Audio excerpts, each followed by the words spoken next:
Well, hi, thanks for joining this very important study called You Are Already Glorified, and I'm sure it's raised a few eyebrows already, but I want us to remember that many of us, if not most of us, have grown up in churches where the Bible might not have been emphasized, or if it was emphasized, it was probably, emphasized surrounding the New Testament books. And we should remind ourselves that whenever the word scripture is used in the New Testament, about 95 to 99%, if not all the time, it's referring to the Old Testament scriptures, that word, which tells us the high regard that both Jesus and the apostles had for the scriptures. Now, one of the reasons there is a great misunderstanding about the nature of glory or glorification and the timing of glorification is because for the vast majority of time, people ignore the Old Testament prophecies concerning glorification.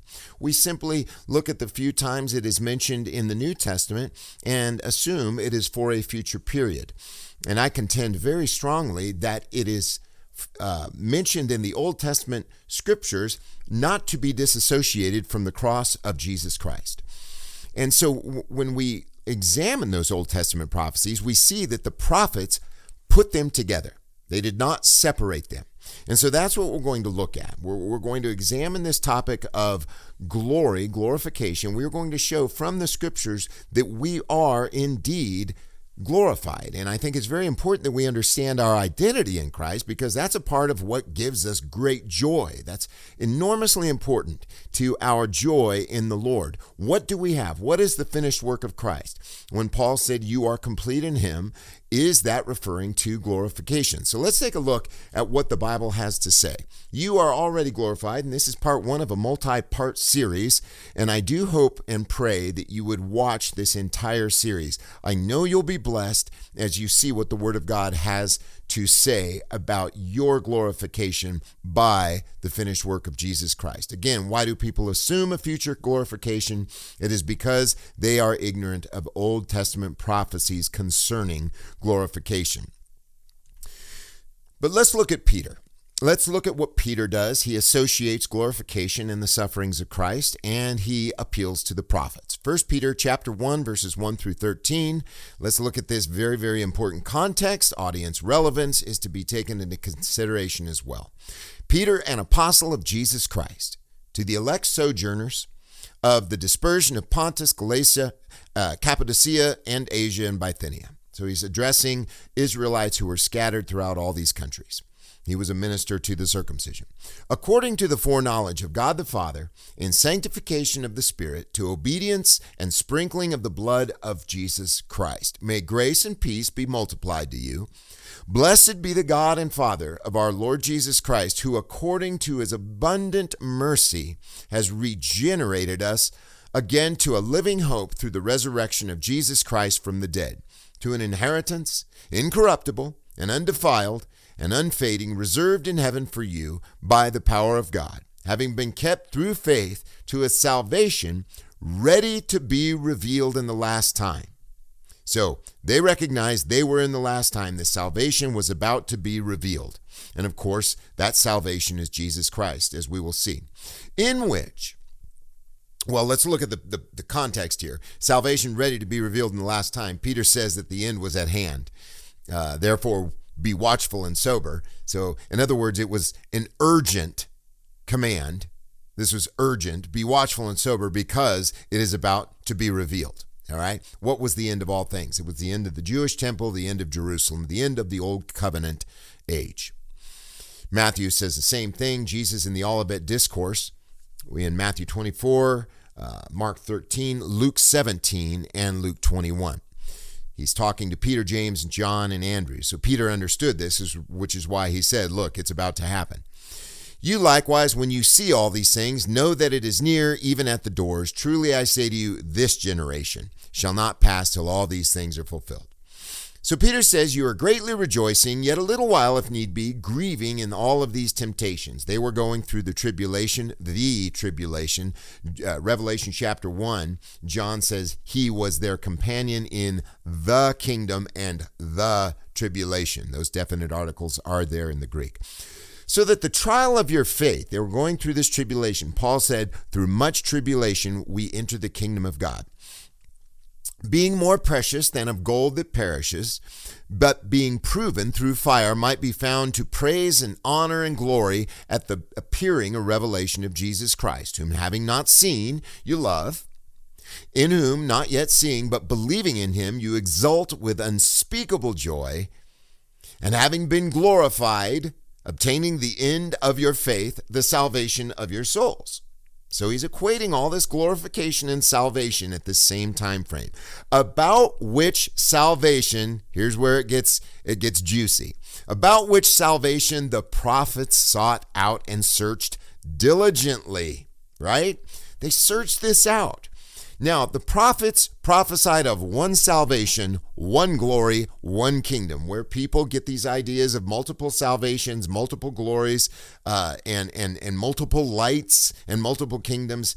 It's beyond me, but I used to believe it. So once I started studying the Old Testament and those prophetic scriptures, it became very, very clear. There was one salvation, one life everlasting, one kingdom. All right? Prophesying concerning the grace for you. In other words, they were looking forward to the grace that was to be brought to this first century generation. Searching what manner of time. So they wanted to know about the nature of it and the timing of it. They didn't know.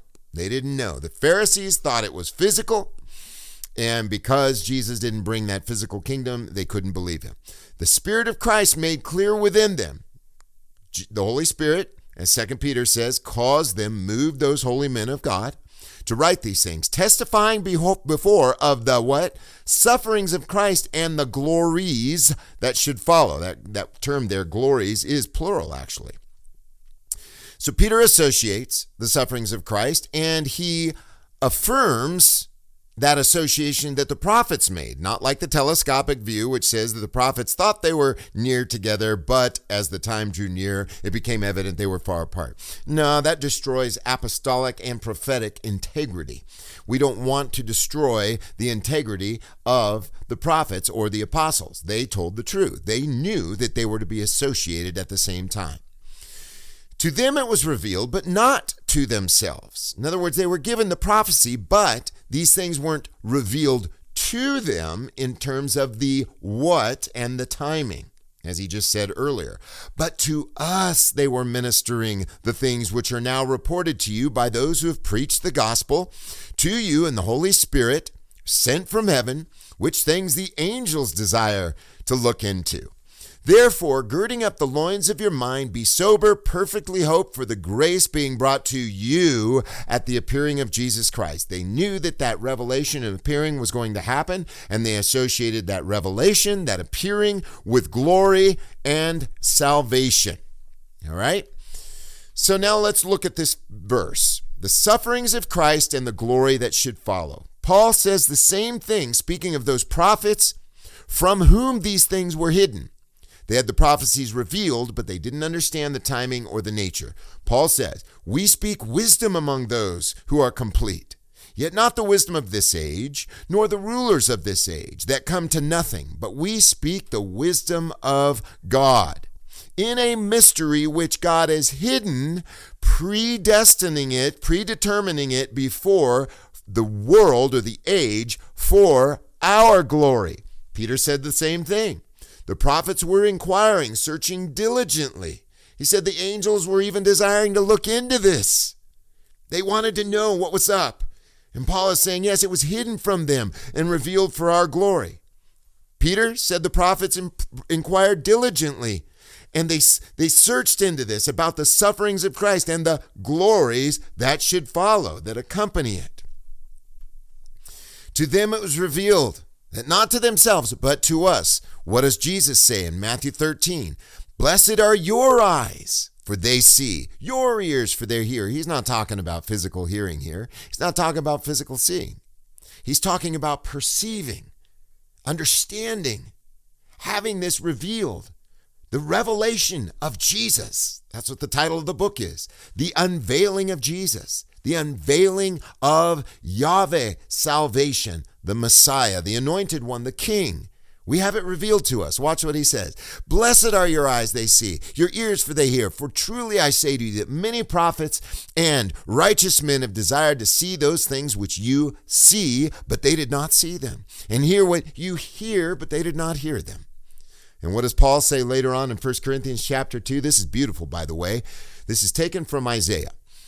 As it is written, eye has not seen, nor has ear heard, nor has entered into the heart of man the things which God has prepared for those who, interesting, he says, love him. It's taken from Isaiah, and Isaiah uses the term wait. They were waiting. That is, they were trusting. They had faith that God would one day deliver them, that God would one day reveal to them, that one day they would see, one day they would hear, one day it would enter into their heart. The things which God has prepared for those who wait, rely, trust. To love the Lord your God with all your heart, soul, mind, and strength is to have faith in him, to rely on him.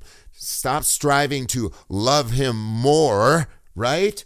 Now hear me out.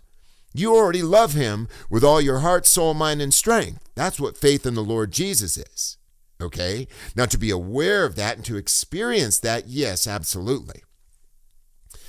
But we already love him with all our heart, soul, mind, and strength. And that's why Isaiah said, the things which God has prepared for those who wait for him. Paul translates it, love him. Now watch what he says. Isaiah doesn't say this part, but God has revealed them to us. This isn't something that happens when we die. It has already happened to us. It's already revealed. How? By his Spirit, for the Spirit searches all things. So what do we see there? Peter says the sufferings of Christ, they were searching forward. They were searching for it, what manner of time, and what the nature is and the timing of it, of the sufferings of Christ and the glories that should follow. Paul says it was hidden from them, but revealed for our glory. Jesus says it was hidden from them, but now their eyes would see it. And then Paul says again, God has revealed those things which were hidden from their eyes and their ears and their hearts. Now we understand it. That's what the revelation of Jesus is. So that's part one of you are already glorified. We're going to look more at what the prophets have to say. We're going to look into the context, and we're going to see their association of the sufferings of Jesus, the finished work of Jesus, and the accompanying glory. That is salvation, glory, light. They're all the same thing. They are synonymous. And it's a beautiful study. So join us in part 2.